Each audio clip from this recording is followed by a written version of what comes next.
굉장히 부담되는 가운데 섰습니다.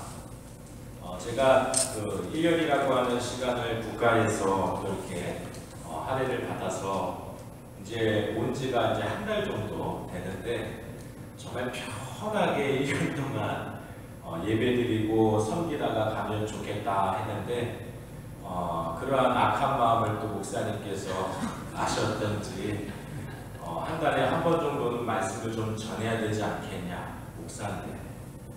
그래서 어떻게 합니까? 예, 하나님만큼 무서운 분이 또 신학교 선배님이십니다. 그래서 알겠습니다 하고 순종하는 마음으로 이 자리에 섰습니다. 어떤 말씀을 전하면 좋을까 굉장히 고민을 많이 했는데, 목사님이 보니까 그 성서 1화라고 해서 매 주마다 읽을 말씀 또 전할 말씀이 이렇게 전해져 내려옵니다. 그래서 나도 그 부분에서 전하면 좋겠다라고 해서 구약도 있고 시편의 말씀도 있고 신약도 있는데 신약의 말씀을 좀 붙들게 됐습니다.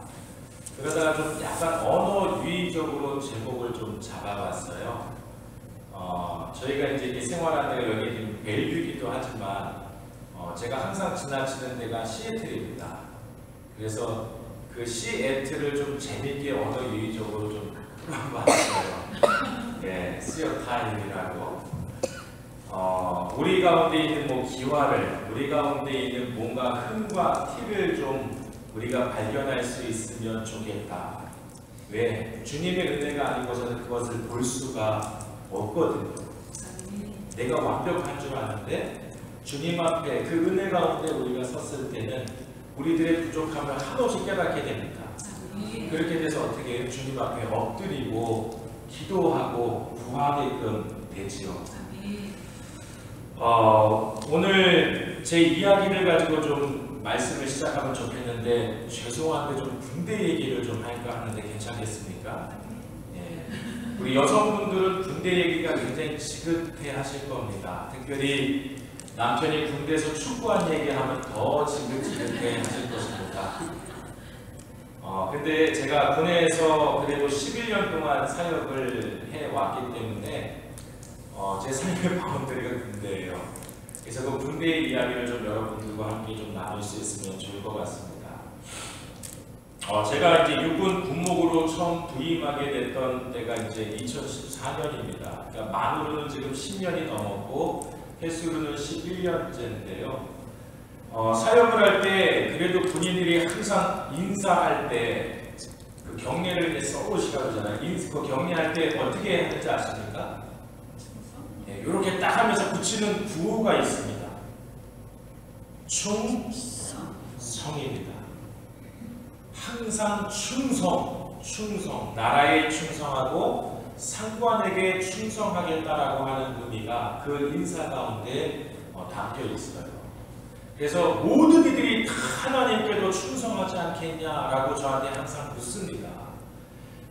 그러면 저는 그래요. 그랬으면 얼마나 좋겠습니까? 그렇게 충성했다라고 한다면 벌써 우리나라 아마 남북한이 통일될 수도 있었는 줄 모릅니다. 하지만 역시나 사람이 부족한지라 충성해야 됨에도 불구하고 충성하지 못하고 나아가는 데가 군대더라고요. 사역에 있어서도 성도님들이 함께 충성하며 함께 한 마음과 한 뜻이 되어서 주님의 복음을 증거하고 나아가면 참 좋을 텐데 그러지 못한 경우들이 참 많았어요.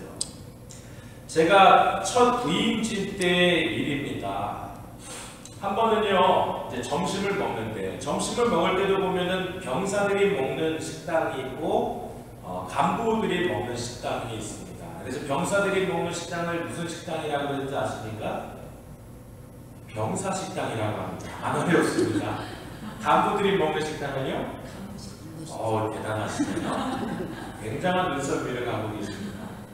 간부 식당에 가서 이제 처음으로 밥을 먹게끔 돼서 잘 모르니까 사람들이 어떻게 하나 관찰하면서 이제 식사를 하러 들어가려고 하는데, 사람들이 식당문을 들고 열어가면서 누구를 향해서 90도로 이렇게 절을 하고 그리고 가서 식판에다가 밥을 떠가지고 먹는 겁니다. 저는 처음에 너무나도 의아했습니다. 아니 왜 그러지?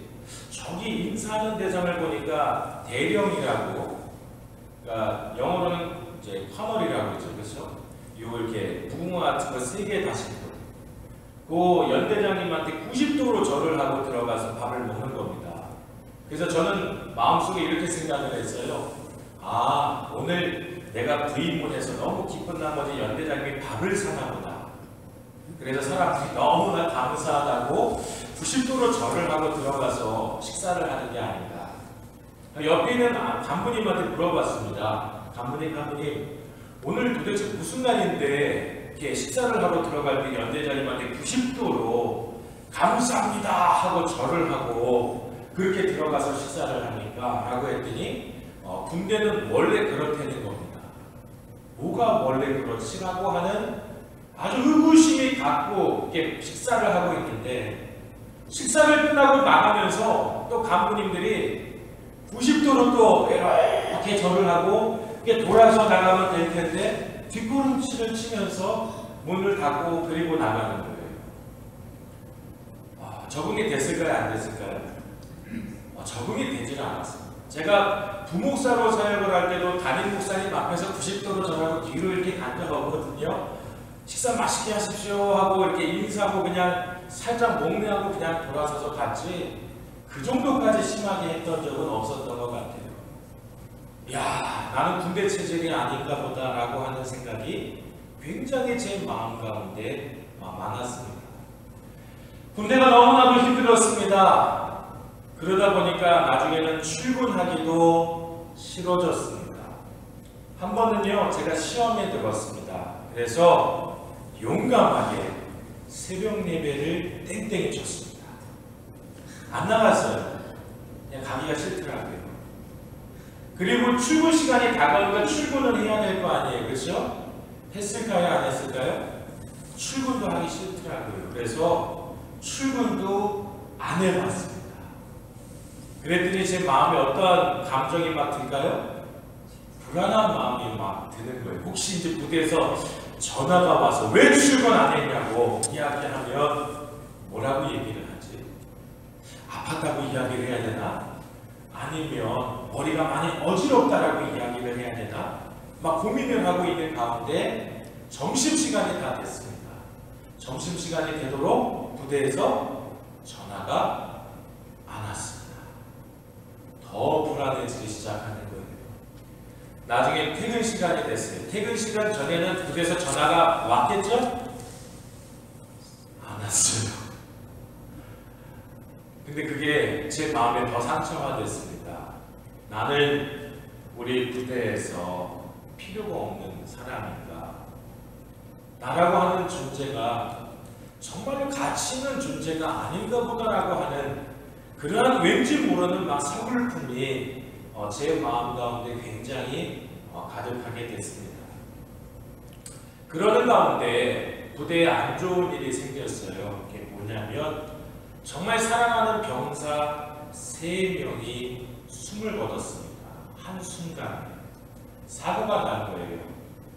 제가 있었던 부대가 이 바닷가를 지키는 부대인데 거기서 우리 병사 5명이 물에 빠졌는데 2명은 살았는데 안타깝게 3명이 죽었습니다.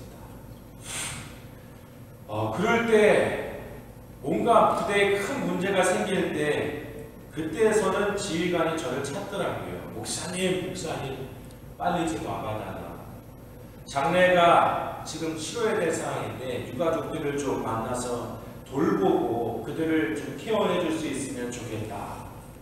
그래서 저는 한 주 내내 군 병원에 가서 그 영안실 또 장례식장에 가가지고 유가족들을 만나는데요. 제가 그때 엄청 울었습니다. 엄청 회개했습니다. 왜 그렇게 많이 회개했냐면은 그 유가족들, 특히 이제 어머니, 아버지에게서 흘려지는 그 눈물을 제가 봤어요. 보통 그 눈물이 얼마나 뜨거우면 강철도 녹인다라고 하는 말이 있는데요. 진짜 그 강철도 녹일 것 같은, 쇳덩어리도 녹일 것 같은 그러한 눈물을 제가 봤어요. 여러분 한번 생각해 보십시오. 여러분들의 사랑하는 자녀가 있는데요. 그 사랑하는 자녀를 국가를 위해서 어딘가를 헌신시키기 위해서 보냈는데 잘 갔다 오라고 이야기했는데 전화가 온 거예요. 여러분의 사랑하는 아들이 죽었습니다. 여러분 어떨 것 같아요? 정신이 말짱하겠죠? 국가를 위해서 헌신했다고 하니 그걸로 됐습니다 할 부모 아무도 없습니다.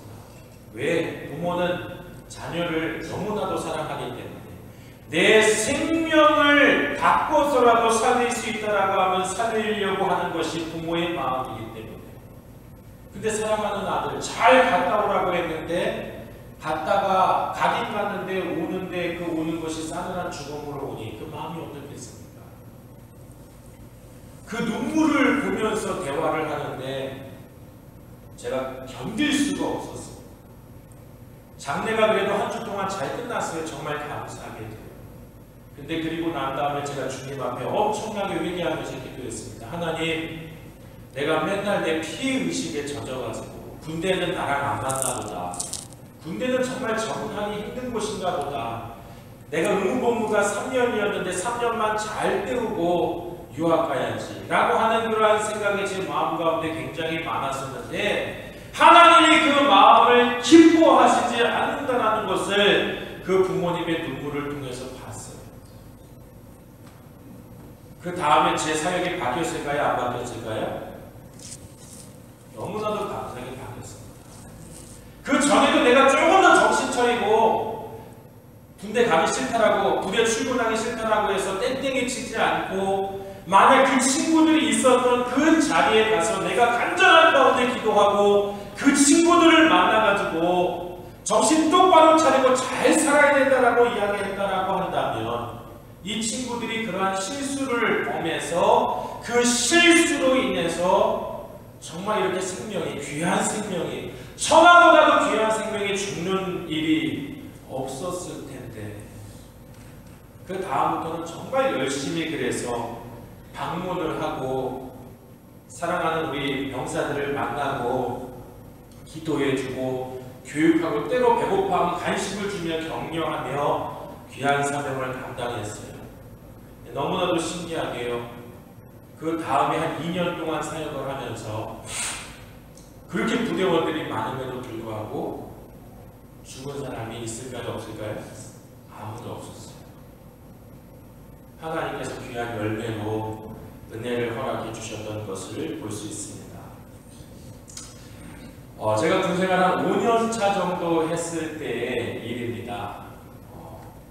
우리 한국에도 보면은 군대가요, 그 기계화 부대라고 해서 막 장갑차, 그 탱크 있잖아요, 막 전차, 막 큰 막 대포 같은 거를 이렇게 궤도로 이렇게 전동을 해가지고 막 다니면서 그렇게 훈련을 하는 아주 어마어마한 부대들이 많습니다.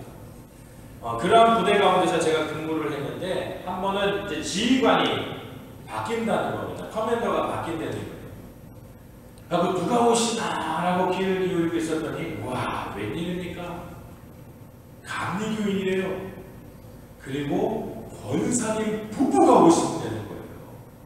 별 하나 원스타 별 하나를 딱 달고 그 얘기를 들었을 때 저나 저희 아내는 어땠을까요? 너무나 기뻐했습니다. 하나님 감사합니다. 우리 귀한 지휘관을 이제 보내주시니 이분과 함께 죽어가는 영혼들을 더욱더 많이 살려서 하나님 나라 백성 만들 수 있도록 인도해 주십시오. 굉장히 기대하는 마음 가운데 기다렸습니다. 그리고 그 지휘관도 처음에 오셔서 예배를 드리는데 모든 것이 다 하나님의 은혜입니다 하면서 굉장히 감사해 하시더라고요. 근데 그렇게 해가지고 한 달이 지났습니다. 한 번은 새벽 예배 때였는데요. 새벽 예배 때 이 찬송을 불렀어요. 이 몸의 소망 무엔가 우리 주 예수뿐일세 우리 주 예수 밖에는 믿으리야 주 없도다. 아시는 찬송이죠? 이 찬송 부르면 좋아요 안 좋아요? 좋아요. 근데 문제는요 4절입니다. 4절에 가서가 이래요. 바라던 천국 올라가 하나님 전에 배울 때 구주의 의를 힘입어 어여치 바로 서리라. 근데 이 찬송에 보면은 그 위에 그 새김이 있는데 천국, 소망 이렇게 쓰여 있습니다. 다시 말하면 이 찬송을요 장례 때도 되게 많이 부르는 찬송이에요. 왜? 믿는 사람들은 다 어디를 꿈꿔요? 하나님의 나라 천국을 꿈꾸기 때문에. 여러분 나중에 천국 안 가실 겁니까? 예, 뭐 잘 생각해보고 결정하시는데 저는 갈 겁니다. 꼭 갈 겁니다. 그러니까 바라던 천국 올라가 하나님 전에 배울 때 구주의 의를 힘입어 어여치 바로 서리라. 이게 좋은 거예요, 안 좋은 거예요?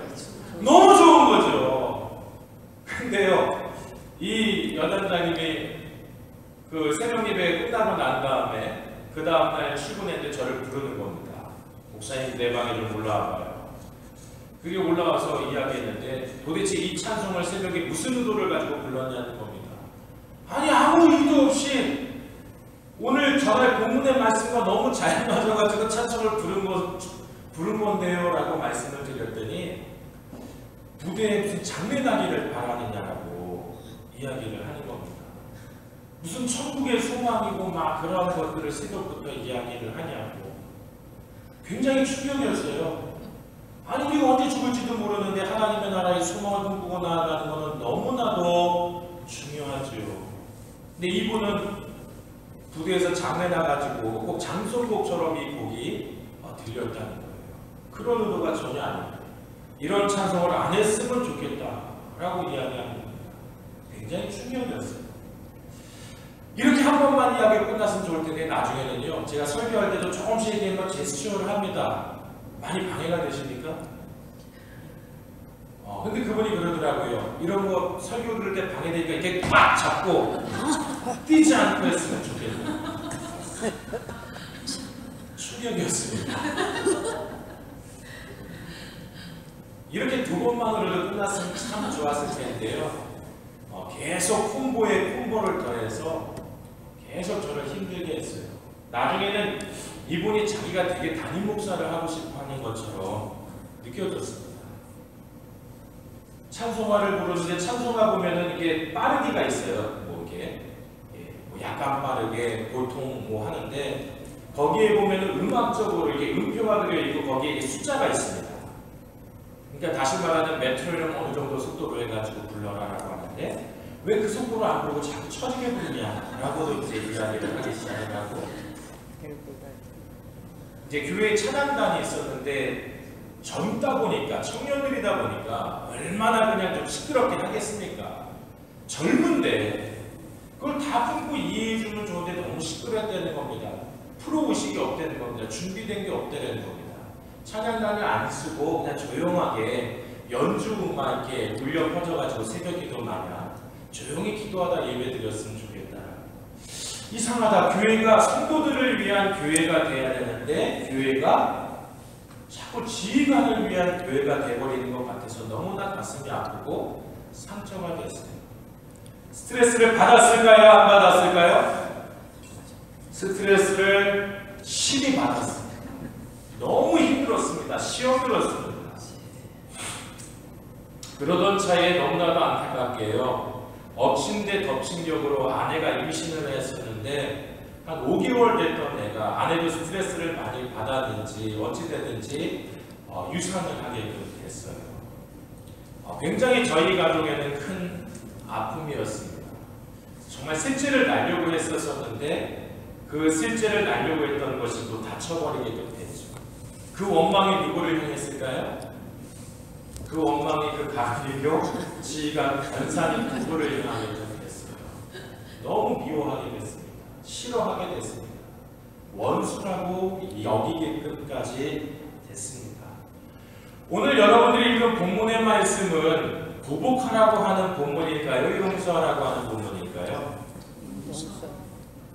잘 모르시겠으면 제가 다시 한 번 더 하겠습니다. 보복하라고 하는 본문일까요? 용서하라고 하는 본문일까요? 여러분 성경을 잘 읽으셨습니다. 용서하라고 하는 본문입니다. 사무엘하 3장에도 보면은요, 다윗 시대 때 다윗에게 정말 훌륭한 장수가 있었는데 그 장수 중에 한 명이 요압이라고 하는 사람이 있습니다.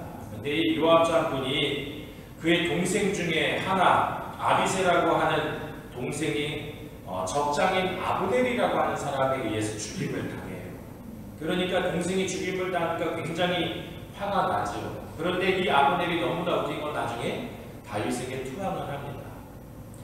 그렇게 투항하기 위해서 예루살렘에 오는데 이 소식을 들은 요압이 그 모습을 그래도 적장이었지만 다윗의 이제는 편 가운데 서서 충성을 한다라고 하니 그것을 용납했을까요? 아니면 용납하지 못했을까요? 용납하지 못했습니다. 다윗 왕을 만나고 돌아가는 그 아브넬을 요압은 쫓아가서 죽였습니다. 그 결과는 어땠어요? 결국은 솔로몬 시대 때 다윗의 유언에 따라서 이 요압도 죽임을 당하게끔 됩니다. 복수라고 하는 것이 오히려 원한을 갖는다라고 하지만 그것이 우리에게 주는 긍정적인 효과는 없다는 거예요. 제가 그 중고등학교 시절 때 정말 독서를 싫어했는데 그나마 열심히 독서를 했던 한 가지가 있었습니다. 그게 뭐냐면 무협지입니다. 혹시 읽어보셨어요? 중국의 그런 도림, 그런 무협의 이야기들, 칼싸움하고 나오는 이야기들이 있잖아요. 그러한 또 영화들도 굉장히 많이 있는데 제가 그런 것들을 보면서 느꼈던 결론이 하나가 있습니다. 그게 뭐냐면 참 너무나도 안타까움의 복수의 반복이다. 예를 들어서 어떠한 영화 1편을 찍어요. 그러면은 어느 가문과 A 가문과 B 가문이 있는데 이 둘이 원수 관계입니다. 안 좋아요. 그래서 그 A 가문의 대장이랑 B 가문의 대장이 나와서 둘이 싸웁니다. 정말로 어마어마하게 싸우다가 나중에 A 가문의 수장이 B 가문의 수장을 죽이고 이겨요. 그러면서 석양을 바라보면서 쫙 뒤를 거닐면서 영화 크레딧이 올라오면서 끝납니다. 이 편은 또 어떻게 시작하는지 알아요? B 가문에 그 죽임을 당하던 아버지의 아들이 있었어요. 그 아들이 몰래 숨어서 그 아버지가 죽임을 당하는 걸 본 겁니다. 그리고 어떠한 마음을 품어요? 원한을 품어요. 내가 나중에 저 A 가문의 저 원수를 반드시 갚겠다. 그리고 그 아들은 산으로 들어갑니다.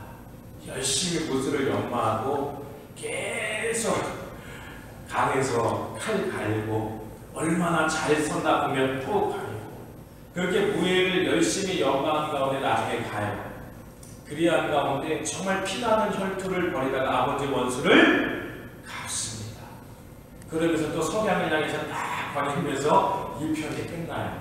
3편은 어떻게 시작되는지 아십니까? 예상하셨어요? 그 A 가문의 아버지의 아들이 있었어요. 그러면서 숨어서 자기 아버지의 죽임을 보는 겁니다. 그러면서 어떻게? 우리 아버지의 원수를 내가 갚겠다. 그리고 또 어디로 들어가요? 산으로 들어가요. 열심히 무술을 연마하면서 나중에 아버지의 원수를 갚겠다라고 합니다. 그렇게 해서 결국은 또 이깁니다. 3편이 끝나고 4편 또 어떻게 해요? 또 그 아들이 있는 거예요. 그러니까 원수가 원수를 갚고 원수가 원수를 갚는데 이 악순환이 끝납니까? 안 끝납니까? 끝나지는 않아요. 이것이 무협지에서 제가 얻었던 결론입니다. 예수 그리스도의 복음이 우리에게 의미 있는 것은 주님은 그러한 악순환 가운데서 우리를 그 모든 것 가운데 끊고 자유하게끔 할 수 있는 은혜를 주시는 분이라는 거예요. 그렇기 때문에 그것이 우리에게 군 뉴스, 정말 복된 소식이라는 것이죠. 레위기 19장 18절의 말씀에도 보면 원수를 갚지 말라고 이야기하고요. 민수기 24장 29절에도 말씀에 보면은요. 그가 원수가 자기에게 행한 것 같이 그에게 행하여 그 행한 대로 갚겠다라고 말하지 말라고 합니다. 왜냐하면 그 모든 것을 갚는 것은 하나님이시지 사람이 하는 것이 아니라는 거예요. 오히려 사람이 그 모든 것들을 행하고 나아가는 것을 하나님은 절대로 기뻐하지 않는다라고 말씀하고 계시는 것입니다. 우리가 보통 지혜의 말씀이라고 이야기하는 잠언 20장 22절에도 너는 악을 갚겠다 말하지 말고 여호와를 기다리라고 이야기합니다. 그가 너를 구원하고 그리고 너의 모든 삶을 새롭게 함으로 축복할 것이라고 말씀하고 계시는 거예요.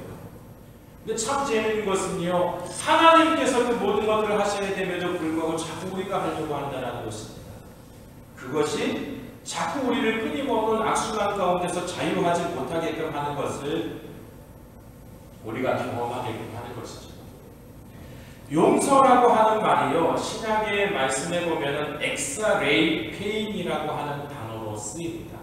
이 엑사레이 페인이라고 하는 말이 뭐냐면, 여러분 연필로 뭔가 쓰다가 잘못했을 때 여러분들은 뭐를 찾죠? 예, 지우개를 찾습니다. 그리고 그 지우개를 가지고 뭐래요? 싹싹싹싹 치워서 깨끗하게 합니다. 그리고 다시금 씁니다. 다시 말하면 이 단어의 뜻이 지우개를 가지고 깨끗이 지워 없앤다라고 하는 의미의 말입니다. 지워 없애버린다라는 거예요. 여러분, 우리들의 인생의 죄악들, 그 죄악들이 우리를 굉장히 괴롭히고 힘들게 합니다. 하지만 우리가 그 모든 죄악의 문제로부터 자유할 수 있는 이유가 뭡니까?